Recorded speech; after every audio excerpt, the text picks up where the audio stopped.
السلام عليكم ورحمه الله وبركاته. اهلا بكم متابعينا الكرام، فيديو جديد. النهارده معانا طبعه سامسونج اس سي اكس 58 35. تعالوا بقى نخش على الطبعه ونشوف مشكلتها على الطبيعه معانا، ونشوف حل المشكله ايه في الفيديو ده ان شاء الله. اوريكم اول حاجه المشكله معايا ان انا اديت للطبعه مثلا اوردر 30 ورقه، بدات ان هي تطبع لي 10 15 ورقه، وجي معايا الحشر في السخان زي ما انتم شايفين جوه كده. الورقه اهيت محشوره في السخانه اهيت، ولو فتحنا الباب بتاع الحباره هنبدا ان احنا نلاقي الورقه محشوره جزء في السخان اهو، جزء في السخان، والجزء الثاني داخل معانا من بكر السحب، معدي من البكر المساعد اهوت وداخل معانا في الدرج. بدانا ان احنا نفتح الباب ونقفله، طلع لنا الورق كله زي ما انتم شايفين اللي فيه المشكله وفيه الحشر اهوت، وسحبه معايا ورق كتير. طيب المشكله ديت ايه وحل المشكله ديت ايه؟ ان شاء الله استنوني بعد الانترو وهنشوف كل حاجه ونحل المشكله مع بعضينا.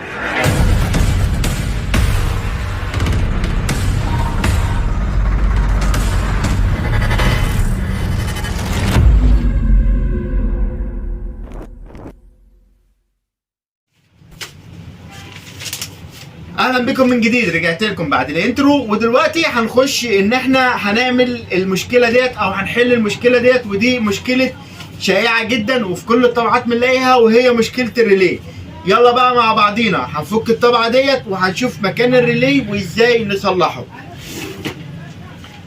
اول حاجه طبعا وزي ما احنا متعودين ان احنا هنفصل الكهرباء عن الطبعه. طيب الريلي اللي معانا فين؟ الريلي اللي معانا لو انت ما انتش عارف مكان الريلي هتبدا ان انت تطلع درج الورق بالطريقه ديت، وهبدا ان انا اقلب الطبعه كده حاجه بسيطه كده، وناخد بالنا عشان الدرج اللي ورا ما يتكسرش. وهنبص على العمود الحديد ديت او عمود السحب، هنلاقي عمود السحب اتجاهه رايح لليمه الشمال زي ما انتم شايفين معانا كده، يعني اتجاه عمود السحب مش كده اهوت يا جماعه، هو نهايته هنا. فانا هختار الجزء ده، فهبدا ان انا افك الجنب ده. طيب هفك الجنب ده ازاي؟ هيبقى طبعا معانا اجيب الطبعه على جنبها كده تمام، وهبص تحت هلاقي ان هو الجزء ده ماسك بنظام مشقبيات كده او حاجه زي ما انتم شايفين اهيت.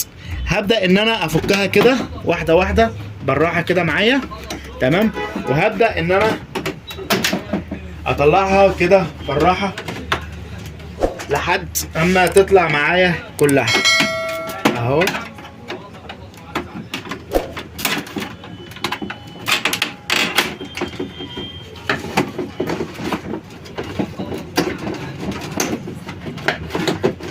والجزء ده بيتشد لبره كده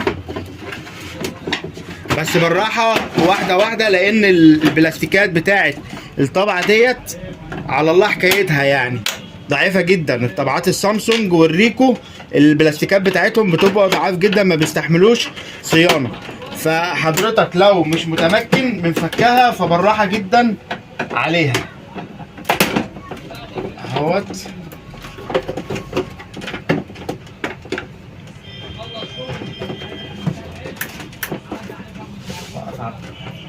خلاص كده هبدأ وهبص لو في مسامير تانية ولا حاجة ناسي، وهبدأ ان انا افكها. نيجي بقى للجزء المهم جدا. زي ما انتم شايفين حضراتكم يبان ان الموضوع صعب قوي، او الموضوع تشوفوا كده تتخط. طيب انا عايز اوصل لفين؟ انا عايز اوصل للجزء ده زي ما انتم شايفين حضراتكم اللي عنده المفك ده، عايز اوصل لجزء الريلي ده هو اللي عامل المشاكل، يا ده يا الريلي اللي بعده. هعمل ايه بقى؟ هبدأ ان انا افك المجموعة دي كلها بما فيها السوكيتات ديت بكل اللي انتوا شايفينه حضراتكم قدامكم ده. اول حاجة هفك الفلاتة ديت وبالراحة خالص في فك الفلاتة علشان خاطر ما تعمليش مشاكل معايا بعد كده. وهبدأ بقى ان انا اشيل السوكيتات ديت واحدة واحدة وكده برضو، واخد بالي عشان ما فيش سلك يعني يتشال معايا من خلال اللي هو يعني المكان بتاعه يسيب من مكانه. اخد بالي من الجزء المهم ديت واللي هو الجزء الخاص بالهارد بتاع الطبعه اللي معانا، وديت كابل الساتا الخاص بالهارد بتاع الطبعه. طبعا الطبعه اللي معانا ده بتيجي فيها هارد، ان شاء الله هنزل لكم فيديو لمواصفات الطبعه دي. ومعلومه كده ان الطبعه دي جميله جدا، ولو حد قدامه الطبعه ديت يشتريها وهو مغمض، الطبعه ديت صيانتها قليله جدا واعطالها خفيفه جدا. طيب كده انا شلت جميع السوكيتات اهوت. طيب واحد هيسالني يقول لي انت عمال تشيل في السوكيتات وما انتش همك حاجه يعني. طب افرض ان انا حطيت سوكت مكان سوكت، حضرتك لا، هو ما ينفعش ان هو يتحط سوكت مكان سوكت، لان كل سوكت من دولت ليه عدد بنات معين، فما ينفعش يركب غير في مكانه. هبدا ان انا افك بوردة الداتا بتاعت الطبعة اللي معانا النهارده اهوت. وزي ما انتم شايفين بوردة الداتا بتتفك بالمسامير، يعني انت اي مسمار قدامك على بوردة الداتا هتبدأ ان انت تفكه كويس جدا. وبكده هتتشال معانا بوردة الداتا، وكده شلنا اول بوردة هتقابلنا في الطبعة بتاعت النهارده. اول بوردة في طبعة النهارده. هنبدأ بقى نخش على البوردة اللي بعدها، وهي البوردة دي. هبدأ ان انا اشيلها بالطريقة اللي انتوا شايفينها ديت. هفك اول مسمار اهوت، وادي المسمار التاني، وادي تالت مسمار. وديت على فكرة للي ما يعرفهاش، ديت بوردة الفاكس، لان الطبعة اللي معانا النهارده ديت 4 في 1، تصوير وطباعة وفاكس وسكان.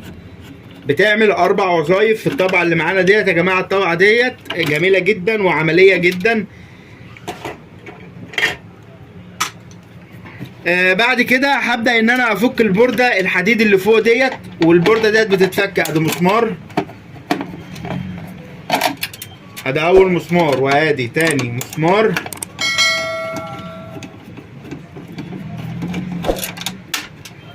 مش مشكلة، وادي مسمار كمان اهو.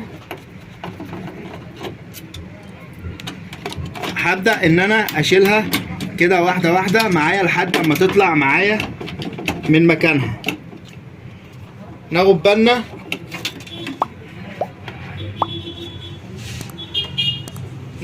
بقى من التركايه دي. انا دلوقتي لازم اشيل البوردة دي علشان خاطر ان انا اطلع، لازم اشيل البوردة دي علشان خاطر اطلع مجموعة التروس دي. بس البوردة دي مش هتتشال معايا غير لما افك المجموعة اللي ورا اللي انتوا شايفينها حضراتكم دي. المجموعة دي بتتفك اهي كده ب4 مسامير، اللي هو الظهر اللي ورا.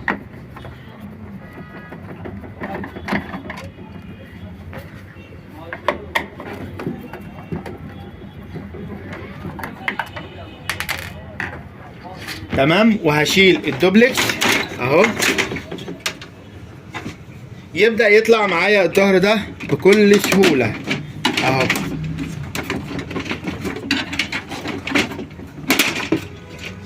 طلعت انا الظهر اللي ورا ده، مسمار ده في مسمار تاني اهو كده. طلعنا المسمارين، طلعت معانا البوردة خلاص كده. طلعنا الحامل بتاع بوردة الداتا او الحديدة الخاصة ببوردة الداتا. هنوصل لهنا للمجموعة اللي احنا اصلا فاكين الطبعة عشانها، او المشكلة بتاعتنا قايمة عليها. مجموعة التروس دي هبدأ ان انا افكها عن طريق ادي مسمار. وناخد بالنا يا جماعة هما 6 أو 7 مسامير بيكونوا مختلفين عن جميع مسامير المجموعة اللي موجودة معانا زي ما انتوا شايفين حضراتكم.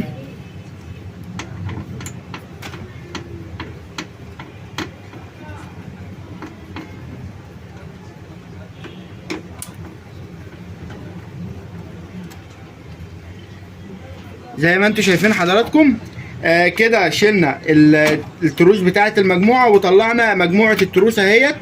شلنا المسامير بتاعه تروس المجموعه وطلعنا مجموعه التروس اللي معانا اهي. كده وصلنا 3/4 المشوار.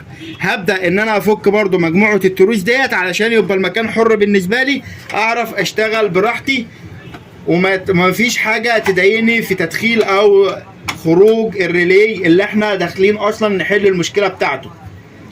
وهوريكم ازاي المشكله بتحصل معانا ان شاء الله علشان خاطر تبقى عارف برضو ايه سبب المشكله وايه حلها بسهوله. طلعنا مجموعه التروس اهيت، وكده وصلنا للمكان اللي احنا عايزينه. طيب ايه المشكله معانا؟ زي ما انتوا شايفين حضراتكم، المفروض ان الريلي ديت يقفل كده، وبعد اما الورقه تعدي يفتح تاني، بحيث ان البكره ديت تقف وما تسحبليش ورق تاني. طيب بتعدي من الريلي بتاع البكره تمام، بتيجي عند الريلي ديت مع تكرار السحب بيبدا ان هو يحصل معايا او يعمل لي مشكله حشر. طب ايه اللي عرفني ان المشكله في الريلي ديت؟ اول حاجه لو لاحظت هاخد بالي ان اللزق بتاع الريلي بدا يسيح جوه اهوت، وبدا يعمل لي مشكله. طيب اثبت ازاي الموضوع ديت؟ ان انا لو دوست كده اهو، هيبدا ان هو يعني في تقل معايا في الرد، يعني الريلي ما بيردش معايا بسلاسه كده زي ده. يعني ده اول ما بشيب بيرد، اول ما بسيب بيرد، ديت بحس ان في تقل. وحتى وانا بدخله كده او وانا بنزله كده بحس ان هو في تقل. طيب هعمل ايه؟ هبدا ان انا افك المسمار بتاعه، وهبدا ان انا اطلعه وانضفه زي ما انتم شايفين حضراتكم اهو، زي ما انتم شايفين اهوت. بيغيب يعني الفتره اللي بيغيبها ديت بيكون عدى كذا ورقه، فبيعمل معايا مشكله الحشر. ان شاء الله ده الجزء الاول ازاي نحل المشكله ديت. انتظرونا في الجزء الثاني، بس ما تنسوش تدعموا القناه باللايك والاشتراك، وهشوفكم فيديو جديد، والسلام عليكم ورحمه الله وبركاته.